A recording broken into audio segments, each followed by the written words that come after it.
Ladies and gentlemen, is it hot in here or is it just a retargeting campaign? I thought my jokes were bad. Dad joke out the way, let's talk about traffic warmth today because we are going to be talking about cold, warm, and hot audiences, what that means, top of funnel, middle of funnel, as well as bottom of funnel, and how that's actually one model to look at it, but we actually aren't a fan of it at the agency. So nonetheless, if all this sounds really confusing, you're like, why are you talking about heat levels in a phase about service delivery? Well, I will make that clear to you in just a second. So let's get into it.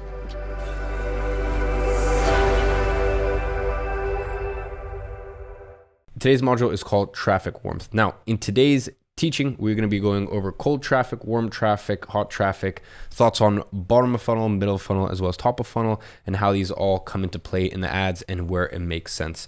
Now, in marketing, traffic warmth is often used to differentiate the web traffic that comes into your funnel. Okay, because not every click is equal and not everyone is in the same mental place to make a decision. So as a general idea, the hotter the traffic, the more likely to convert. But I will say that that is not always the case. And we will see why they are different and why in most cases, these are kind of just gimmicks that don't actually translate properly into the media buying world. First, let's actually go ahead and define each of these three types of traffic. Starting off with cold traffic. Now, cold traffic consists of people that have never heard about your client's brand before, which in theory makes up majority of people, and they are the least likely to buy. Quite simply, because they have not heard about your brand. So you have to introduce them to the brand and the product or products, depending on the client. Now, according to standard marketing theory, you must make an effort to interest them in the product and brand and attempt to build a relationship with them to convert them into warm and hot traffic. Now, cold traffic needs a specific type of ad. Okay, these ads have to be more explanatory, especially if it is not evident how the product works. Ladies and gentlemen, I cannot tell you the amount of ads I've seen in AI, which is the old iteration of this program, as well as CPA calls, that when I see them, I have zero idea what they are, okay? Now let's take a look at this ad, for example. This device looks interesting and slightly odd, but at first glance, it is difficult to decipher what it actually does. Now let's take a look at another one, okay? Now this is actually one of our old clients, Oura Ring, and I can assure you that IAG Media did not create this ad copy, okay? Look, if you did not know what an Oura Ring was, you wouldn't know pretty much anything else from this ad. You know, the copy says, improve your sleep, health, and well-being all with one ring. That's cool, but like it, and I guess that kind of is like a almost elevator pitch, you know, very punchy form of what the Oura Ring does, but it really doesn't give you much else apart from that, and it definitely doesn't tailor the ads to specific archetypes. And I'll actually be talking about that in the next module. And now let's go ahead and see this other ad, because this is a good cold ad. After you've seen this one, and especially considering the first ad I showed you, this makes kind of more sense. Now, this is a brief way to exemplify how you advertise to people that know your product versus people that don't. There are more nuances, and we will talk about them at the end of this video. Now that we know the differences between cold as well as warm/hot traffic, you know, people that know your brand or product and people that don't know your brand or product, what is the specific difference between warm and hot? Okay, because there's cold sort of in one camp, and then there's people that kind of know your product, but those once again can kind of fall into two different camps, warm and hot. Now, warm traffic is people that know your brand, and in online marketing, it implies that they have visited your website. Now, you could subdivide this category even further according to what they actually did on your website. So someone is definitely warm if they added a product to the cart as opposed to someone that spent 10 seconds on the website. Now, this is overkill in our opinion to actually sort of make audiences that narrow and that specific. Okay, but it is important that you understand this concept and know the difference between the different types of traffic and the stage on the customer journey that they are in. Now, warm traffic already knows about your product, and most likely they need a little bit more reassurance to pull the trigger and to make the purchase. Now, this can be achieved in different ways, and to name a few, you can list new but different features, you can give discounts, and then you can also use bundles and promotions.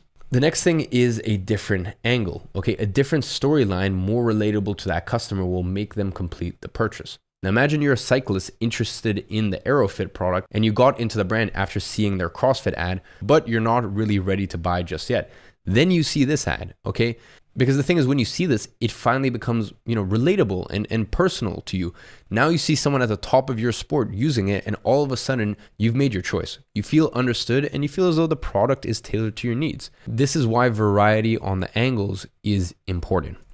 Now let's talk about hot traffic. Now, hot traffic is defined as traffic from usually people who are already buyers. Now, one of the best ways of increasing the value of the ads is actually selling to existing customers that you have acquired with ads in the past, or even organically in all fairness, because customers, if provided with a good experience and product, will trust the brand and most likely buy more things from it, okay?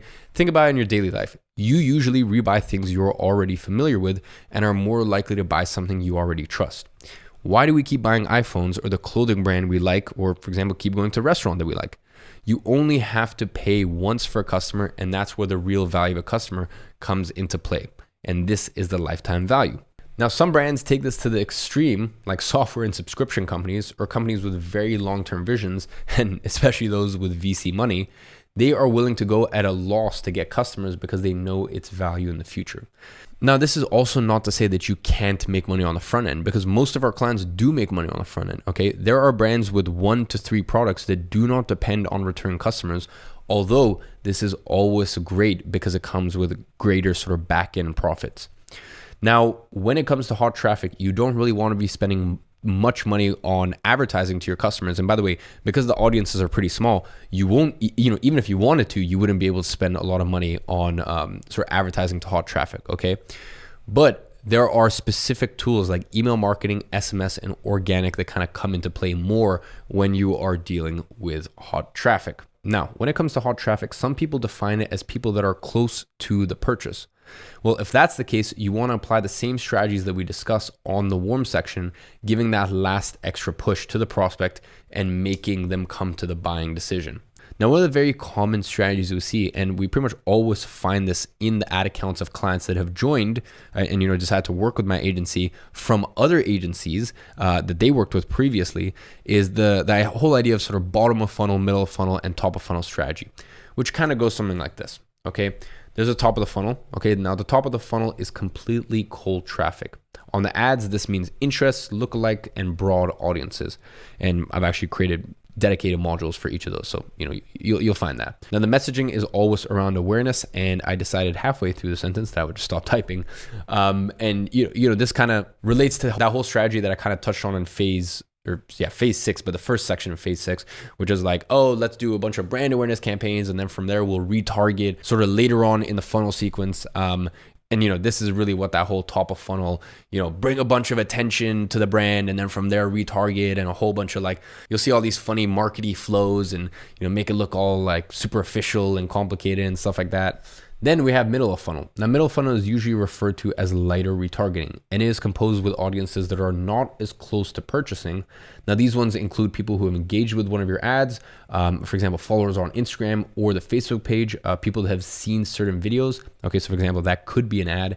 And in some cases, people like to include traffic that has visited the website but didn't take any meaningful action. For example, people that went to the product pages but didn't actually add to cart, or people who went to the landing page but never actually submitted their information. Then we move on to bottom of funnel. Now, in this campaign, you retargeted people that are very close to purchase, and you usually see things like people who added to the cart in the past 7 days or initiated checkouts in the past 3 days. Now, with the knowledge you'll have after completing this phase, you will be able to go ahead and implement a strategy like this. But at IAG Media, we have always found better results not using this strategy, because quite frankly, this strategy is overcomplicated and it has some negative connotations to it. The first one is that on the bottom of the funnel, you usually have audiences that are too small, and what happens is you almost get constricted and punished on the CPMs. And quite frankly, you also most likely get purchases that you would have gotten otherwise with a simpler strategy of retargeting all the website visitors in the past 60, 30, or 14 days. Now, you will leave out some people as well when you retarget on closer timeframes. Now, the top of the funnel is usually focused on things different than conversions, and you see most strategies striving for engagement to then retarget with the middle of the funnel campaigns. As I said, what these ad agencies do, and they think it's smart, and I think it just kind of, in their mind, it looks complicated, so they're like, oh yeah, that makes sense, is, as I said, they will actually sort of do all these brand awareness campaigns and then retarget based on certain actions. Now, I've mentioned this before, but this has proven to be inferior time and time again compared to going straight for the conversion. And reason this is mainly because whenever you choose a different objective than conversions with purchases, or your final step in mind, whether that be book a call or lead or whatever it may be, what Facebook will do is it will drive very low quality traffic that even the people that engage And even if you retarget them, they won't convert. Besides, I don't know if you guys remember in phase one, when I sort of started talking about the pixel, there is some concern that if the quality of the traffic is bad, the pixel won't receive data of buyers, and that can actually overall affect performance in the long run, because as I said, you're feeding the pixel with a data set of non-buyers. Now, let's kind of sum all of this up and really talk about how this all comes into play in ads and where does this make sense. Now, we have recently seen the campaign structure that we have at the agency, but real quick to review it, quite simple. We have cold campaigns. Now, this comprises of cold interests, lookalike audiences, and then broad audiences.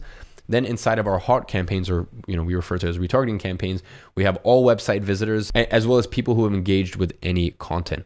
Now, as you can see, we retarget almost everyone that has come in touch with the ads and the brand. This is usually your best converting audience, and you want to be able to use it as much as possible. Now, your return on ad spend, okay, so sort of like your profitability with a bigger retargeting audience that, for example, uses 60 days as opposed to 7 days, will be lower, okay? Understand that. It will be lower, but your overall yield, okay, the amount that you're actually bringing in will be much greater. So in the end, you'll be making clients more money. So yes, if you go hyper specific and you do, 7-day abandoned cart, if you go hyper specific with this stuff, of course, you're going to make more money in that ad set. But there's so low volume that you may have incredible returns, but the amount of actual money that you're making a client really isn't that much, okay? Now, some of the stuff that I'm saying here does not apply when you get to clients that you're spending 5, 10, 20, 30, 40.